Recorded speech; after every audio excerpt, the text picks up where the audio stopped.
आज हम डिस्कस करेंगे ट्रांजिस्टर एज एन एम्पलीफायर। ये हमारे पास सर्किट डायग्राम है ट्रांजिस्टर एज एन एम्पलीफायर की। यहाँ पे हमारे पास जो हम ट्रांजिस्टर यूज़ कर रहे हैं हमारे पास एनपीएन ट्रांजिस्टर है।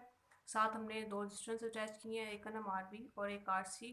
फिर इस तरह हमारे पास दो बैटरीज हैं वी बी और वी सी। आज हम इसको डिस्कस करेंगे कि ट्रांजिस्टर एज एन एम्पलीफायर में जो हमारे पास करंट गेन आता है या इनपुट वोल्टेज होते हैं, आउटपुट वोल्टेजेस होते हैं, वो हमें किस तरह गेन होते हैं, उनके क्या क्या मैथमेटिकल ऑपरेशंस हैं, आज हम उसको डिस्कस करते हैं। सबसे पहले हमारे पास आता है इनपुट करंट। इसको हम शो करते हैं आई एन से, which is equal to I B यहाँ पे क्या शो कर रहा है, बेस करंट। फिर हमारे पास आता है आउटपुट करंट। इसको हम शो करते हैं आई नॉट से, इसको या आई नॉट पढ़ते हैं। आउटपुट करंट को जब हम बात करते हैं किसी भी चीज़ की आउटपुट के लिए, तो जैसा कि इसका स्टार्टिंग वर्ड जो है वो ओ से स्टार्ट हो रहा है, तो हम इसको आई ओ से रिप्रेजेंट करेंगे और इसको हम शो करेंगे आई सी से, जो कि अब यहाँ पे आई सी क्या शो कर रहा है, कलेक्टर करंट को। फिर हमारे पास वोल्टेज आते हैं, तो इसमें सबसे पहले कौन सा वोल्टेज हमारे पास आ रहा है, इनपुट वोल्टेज, तो इसको हम रिप्रेजेंट करेंगे वी आई एन से। मीन कि जो चीज़ हमारे इनपुट में होगी उसको हम आई एन से डोनेट करेंगे, और जो चीज़ हमारे पास आउट में होगी तो उसको हम वी नॉट से या आई नॉट से शो करेंगे। तो यहाँ पे इनपुट वोल्टेज की बात थी, तो input voltage is equal to V I N is equal to V B. अब वी बी ई क्या शो करें, वोल्टेज बेस इमीटर। फिर हमारे पास आउटपुट वोल्टेज आता है, वो क्या होता है हमारे पास, V not is equal to V C, और वी सी क्या शो करें, वोल्टेज कलेक्टर इमीटर। अब हम देखते हैं करंट को। अब हमने इसको पढ़ा हुआ है फ्रॉम ओहम्स लॉ। वी क्या होता है हमारे पास, V is equal to I R. अब इसी लॉ को यूज़ करके हम यहाँ पे करंट को फाइंड करेंगे। तो इन बेस ऑफ इसकी जो हम केस जो हम पढ़ रहे हैं ट्रांजिस्टर एम्पलीफायर, इसमें क्या हो जाएगा हमारे पास, क्योंकि हम यहाँ पे करंट को डिस्कस करना चाह रहे हैं, तो यहाँ से हम ओहम्स लॉ से आई को लेंगे, I is equal to V over R हो जाएगा। तो ये हमारे पास कुछ इस तरह आ जाएगा, input current I B is equal to V B E over R I E. अब यहाँ पे आर आई ई क्या शो कर रहा है, इनपुट रेजिस्टेंस को, क्योंकि अभी हम यहाँ पे इनपुट करंट की बात कर रहे हैं। तो इनपुट की तरफ जो भी हम चीज़ें डिस्कस करते हैं, चाहे वोल्टेज हो या बेस हो, सॉरी करंट हो, तो हमारा बेस से रिलेटेड होता है। मीन्स कि हम उसमें बेस, हमारा बेस में से चीज़ें गुजर के आती हैं, चाहे करंट हो या वोल्टेज हो। तो आई बी क्या यहाँ पे शो कर रहा है, बेस करंट, ठीक है, is equal to V B E base emitter voltage over R I E. तो यहाँ पे आर आई ई क्या हमारे पास है, इनपुट रेजिस्टेंस। अब हमने कल पढ़ा था कि करंट गेन क्या होता है, beta is equal to I C over I B.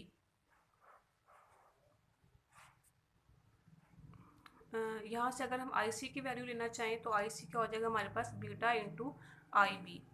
अब यहाँ पे क्योंकि हमने इस बीटा को, क्योंकि beta is equal to I सी और आई बी था, ये हमारे पास करंट गेन था। यहाँ से हमने क्या ले लिया, I C collector current is equal to beta into I B.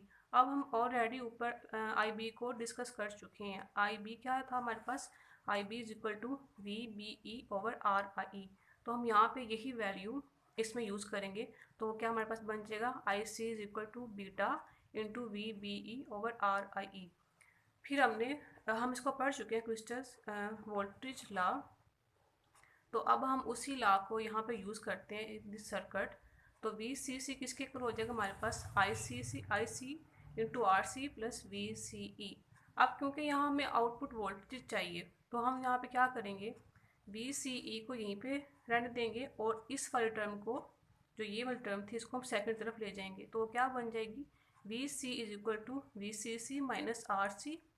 और क्योंकि हम यहाँ पे आउटपुट वोल्टेज की बात कर रहे थे, तो वी सी हमारे पास बेसिकली आउटपुट वोल्टेज को ही शो कर रहा था, तो हम वी सी को डोनेट कर देंगे वी नॉट से, जैसे कि हम इसको ऊपर भी डिस्कस कर चुके हैं।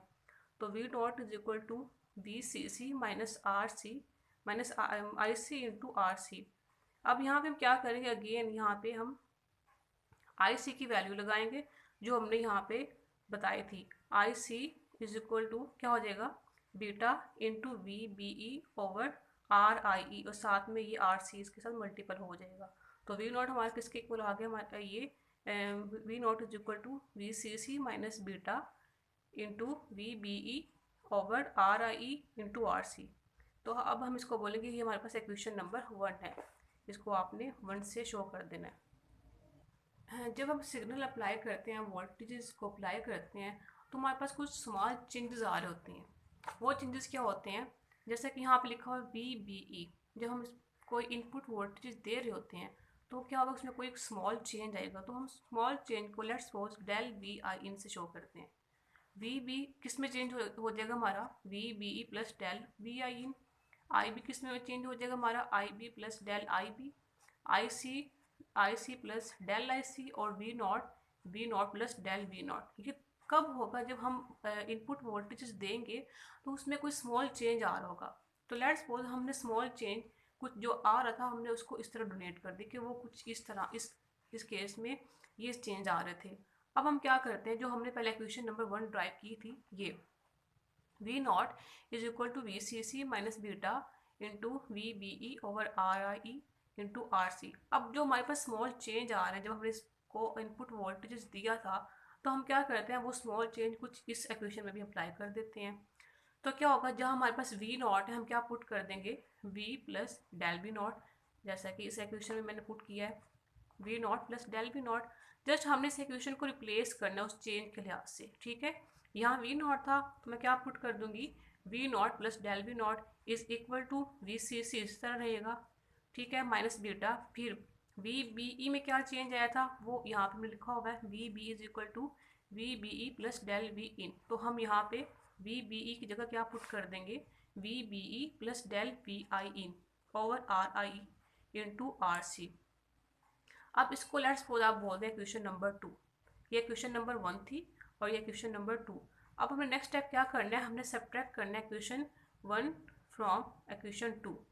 तो जब सब्ट्रैक्ट करेंगे तो हम इसको किस तरह लिखेंगे, पहले आपने क्वेश्चन नंबर 2 लिखना है, ये वाली क्वेश्चन, ये वाली 2, फिर आप 1 लिखेंगे।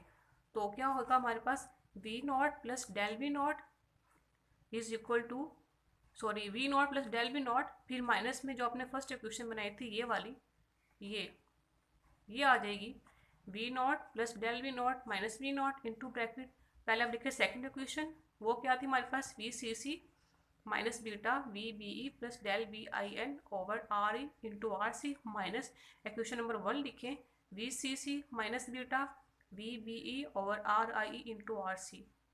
अब आप देखें यहाँ हमारे पास प्लस V नॉट था और यहाँ हमारे पास माइनस V नॉट था, तो प्लस माइनस क्या हो जाएंगे, हमारे कैंसिल हो जाएंगे, तो हमारे पास पीछे क्या रिमेनिंग रह जाएगा, डेल V नॉट।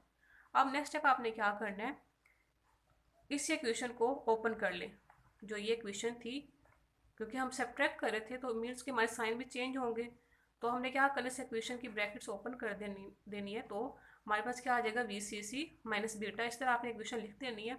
अब चेंज कहाँ आएगा, जब हम इस नेगेटिव साइन को ओपन करेंगे, मीन्स इस ब्रैकेट को ओपन करेंगे, तो क्या होगा, ये प्लस VCC था तो हमारे पास नेगेटिव साइन में जब उसको मल्टीपल करेंगे तो ये माइनस VCC हो जाएगा।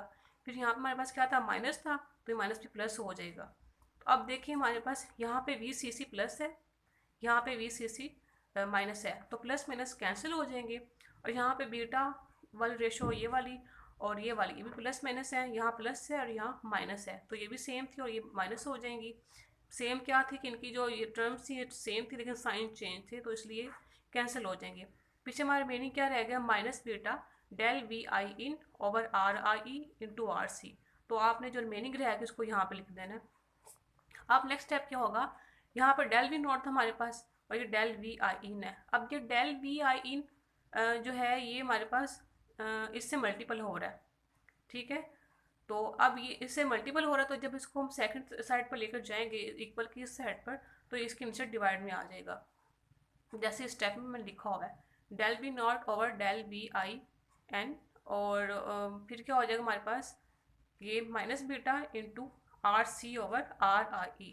तो इसको हम शो कर देंगे amplifier, transistor as an amplifier, तो is equal to minus beta into RC over RI। तो ये हमारे पास मैथमेटिकल ऑपरेशन था ट्रांजिस्टर एज एन एम्पलीफायर का।